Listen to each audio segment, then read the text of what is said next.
Welcome to Avenue 77 Insights, where we dive into challenges, experiences, and insights that shape our personal and professional lives. I'm your host, Amanda, and today we're tackling a topic that holds many of us back, the fear of failure. Whether in business or personal growth, the fear of failing can be paralyzing, but it can also be a powerful teacher. Joining me today is Pam Calleja, one of our inspiring workspace tenants at Avenue 77. She's here to share her journey, the setbacks she's faced, and how she's learned to embrace failure as a stepping stone to success. Let's kick off. Welcome, Pam. Thank you, Amanda. Would you start by telling us about yourself and how Party Troopers began? Sure. So Party Troopers began 10 years ago. It started off as a hobby, really. It started with family and friends having kids, wanting to organize parties, anniversaries, and like some people don't know where to start. Before that you were in... Oh yes, before Let's that... Let's go back. If we go back. So prior, I am an IT professional by profession. Right. And I had been working in the IT industry for 14 years. The last couple of years before I left the IT industry, I was doing organizing parties and helping family and friends organize parties. Okay. It kind of grew or started growing organically, and I was like, okay, maybe I need a change. And I moved away from the IT industry after 14 years and started Party Troopers.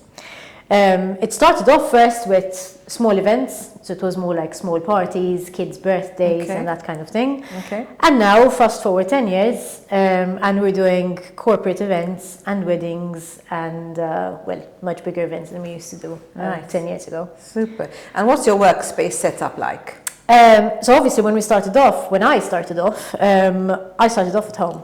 I was on my own. Like most startups? Yes, exactly. I worked at home. I was working at the office and then going home in the evening during weekends, working from home, emails, trying to meet suppliers, clients. It was crazy.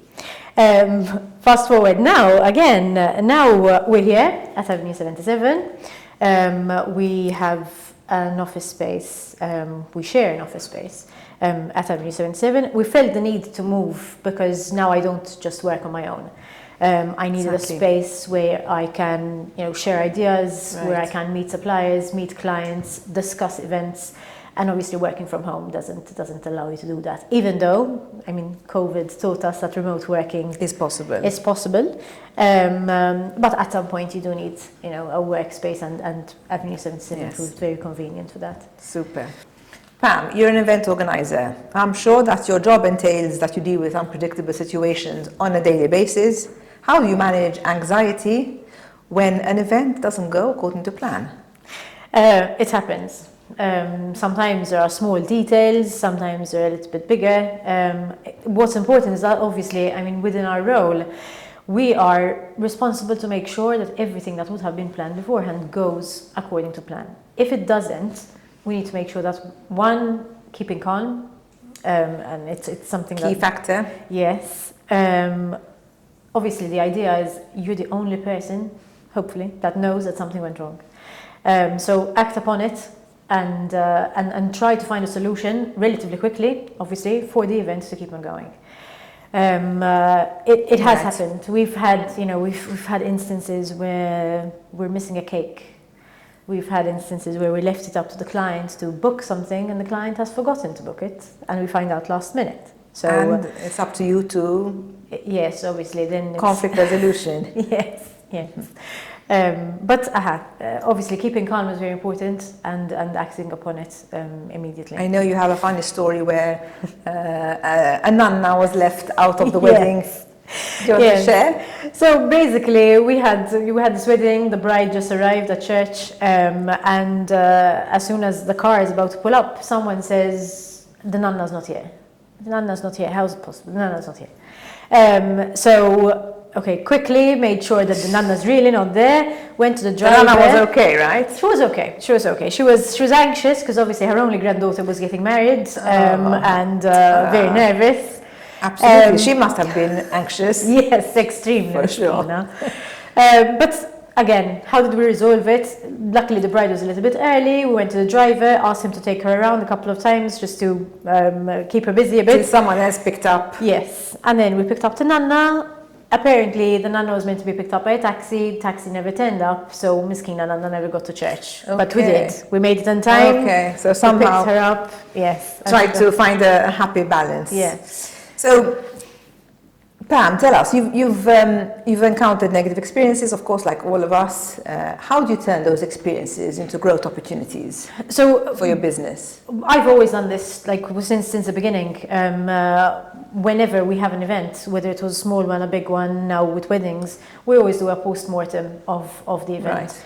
I mean, sometimes, as I said, so small things go wrong, others a little bit bigger. It is important that you always learn from your own mistakes and as well from mistakes of others causing things to go wrong. One of the things that we've learned is obviously we're not perfect. No one is, and there are instances where things do go wrong. Yeah.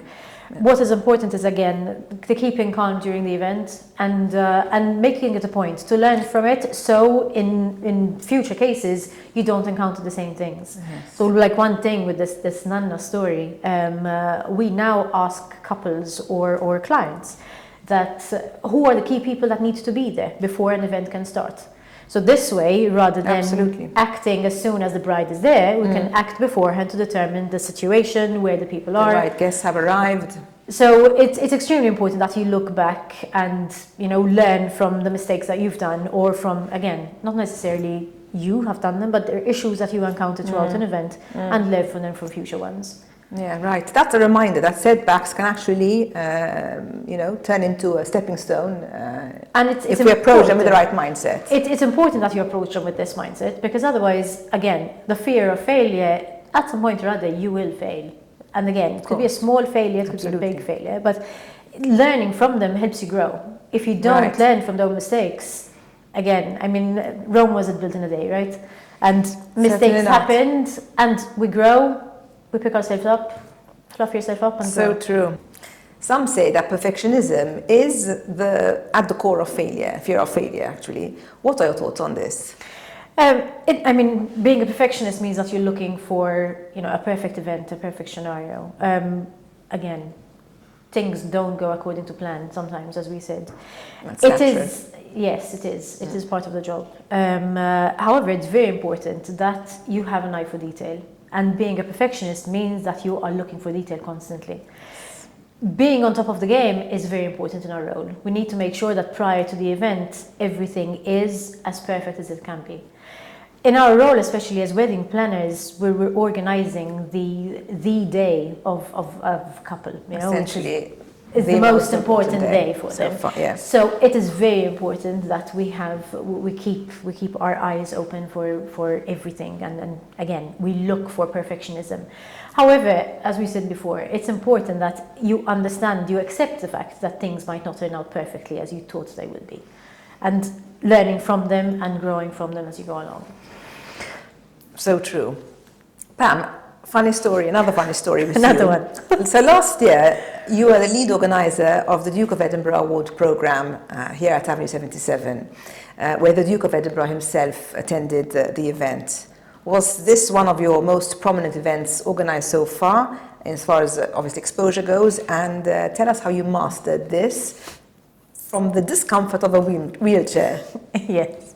So let's clarify a few things first, right? So we were a committee that were taking care of the event. The Duke of Edinburgh visited the island of Malta, and we have an event which we held at Avenue 77 last year. A few weeks prior to that, I had a small accident. I hurt my ankle. And Yes, I did.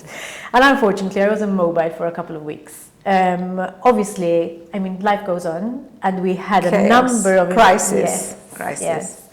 Anyone who knows me knows that I'm very active, especially during an event. So I'm everywhere, I'm making sure that everything is in the right place, everyone knows what they're doing.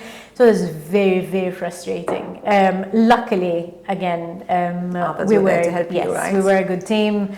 We had very good suppliers assisting, and Also, one thing in our role, it's very, very important to work with, reliable suppliers, reliable partners, which in situations like these, where I couldn't walk, I couldn't move, basically, so I had to give directions and make sure that everything was working fine, sitting down from a wheelchair, not being able to move, that you have people you can bank on. And a good support system in our position is not just the support system you have at home, but also the support system you have from your partners, from your business partners, from your suppliers. That is very, very important. And I guess these situations help you build resilience, right, against future setbacks. Yes. Pam, what advice would you give to other aspiring event planners who might be struggling with the fear of failure? As we've been saying, admitting that things, especially at the beginning, might not go according to plan, it shouldn't be something that discourages you from continuing what you want to do. It should be a learning curve, it should be a stepping stone towards growing and getting to where you want to be. So it is. So when I look back, at 10 years ago, sorry, not 10 years ago, but when I decided to move away from my IT career, which was something I had been doing for 14 years, so it had been a while. I was comfortable in it. I knew the job, I knew my clients, I knew my role. Yes. Yeah. Stepping into, as much as I was enjoying it, but it was a hobby. So stepping into something that was now mine, I was my own boss. Yes. I had to, start from scratch and build the building stones. But it becomes less of a hobby, right? Then, yes. And more of a career. Very stressful. I still enjoy it today, even though the stress is there. Yes. But yes, it's not easy. However, again, having a good support system, I had a very supporting husband that supported my decision. And continuing, persisting, and continuing learning from the situations you encounter and from the mistakes that you've done.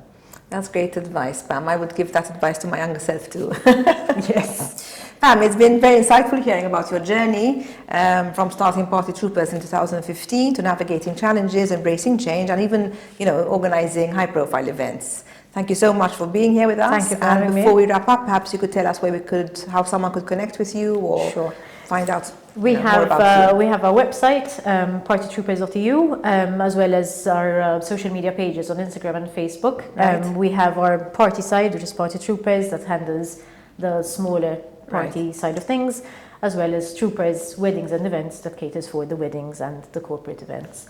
Fabulous. And they can find us here at Avenue 77. Thank you very much. Have a great day. You too, Amanda.